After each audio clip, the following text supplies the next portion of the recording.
Fact number 1। कई साल 2014 में गूगल ने नेस्ट लैब्स नाम की कंपनी को $3.2 बिलियन में खरीद लिया था और जैसे ही इसकी खबर लोगों को लगी, लोगों ने गलती से स्टॉक मार्केट में नेस्ट लैब की जगह इससे मिलते जुलते नाम वाली एक कंपनी नेस्ट पर इन्वेस्ट कर दिया और इस चक्कर में इस नेस्ट कंपनी का शेयर 1900% से बढ़ गया, जबकि यह कंपनी वो थी जिसे गूगल ने खरीदा ही नहीं था।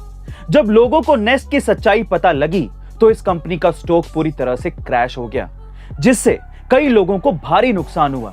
गाइस, इसीलिए कहते हैं कि इन्वेस्टिंग का जो डिसीजन होता है ना, वो किसी को कॉपी करके नहीं लेना चाहिए। Fact number 2। दोस्तों, आज से तकरीबन 6 महीने पहले जिस शख्स पर अफगानिस्तान की पूरी इकोनॉमी टिकी हुई थी, जिसने अफगानिस्तान में $6 बिलियन का बजट पेश किया था, आज वो अमेरिका में उबर कैब चला रहा है। जी हाँ दोस्तों, हम बात कर रहे हैं अफगानिस्तान के पूर्व वित्त मंत्री खालिद पाइंदा की, जो अब अमेरिका की राजधानी वॉशिंगटन डीसी में उबर कैब चला रहे हैं। और यही नहीं, उनके पास रहने के लिए अब कोई घर भी नहीं है।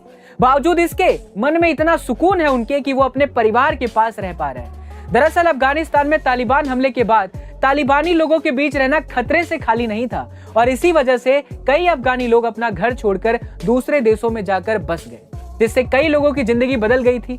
और इन्हीं में एक खालिद पाइंदा भी थे, जो अब अपने परिवार का पेट पालने के लिए कैब चला रहे हैं। दोस्तों, सोचिए किस्मत का खेल भी कितना अजीब है, पल भर में राजा को रंक बना देता है। Fact number 3। जिसमें मंजिलों को पाने की चाहत होती है ना, वो समंदरों में भी पत्थरों के पुल बना लेते हैं। ऐसा ही कुछ कर दिखाया असम के राहुल दास ने। दरअसल राहुल की मां असम में चाय की दुकान चलाती है और राहुल भी अपनी मां के साथ इस काम में हाथ बटाते हैं। राहुल के पिता बचपन में ही उन्हें छोड़कर चले गए थे, जिसके बाद उसकी मां ने अकेले ही राहुल और उसके भाई का पालन पोषण किया। गरीबी के कारण राहुल को 12वीं के बाद पढ़ाई छोड़नी पड़ गई थी, लेकिन राहुल डॉक्टर बनना चाहते थे और उन्हें अपनी मां के काम में भी हाथ बटाना पड़ता था।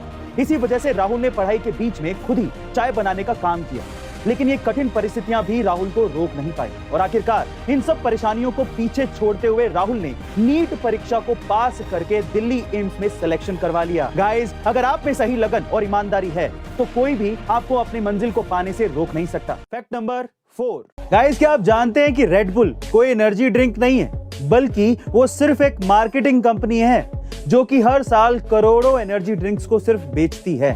Actually red bull energy drink का सारा प्रोडक्शन एक रोच नाम की जूस कंपनी करती है और रेड बुल की रेसिपी भी कोई सीक्रेट रेसिपी नहीं है, कोई भी इसे बना सकता है और रेड बुल से सस्ते में बेच सकता है। लेकिन इसके बावजूद भी रेड बुल इतना सक्सेसफुल है सिर्फ अपनी मार्केटिंग के दम पर। दरअसल रेड बुल अपनी कमाई का 35% अपनी मार्केटिंग में खर्च कर देता है, जो कि दूसरी कंपनियों से कई गुना ज्यादा है और वो सिर्फ इसीलिए इतना पैसा खर्च करता है ताकि आप लोग रेड बुल के नाम पर एक ऐसी ड्रिंक खरीदते रहें जिसे वो बनाता तक नहीं है। क्या गजब दिमाग लगाया। गाइस, ऐसे अमेजिंग स्ट्रेटेजिक वीडियोस के लिए शेयर, सब्सक्राइब एंड लाइक। मिलते हैं अगली वीडियो में।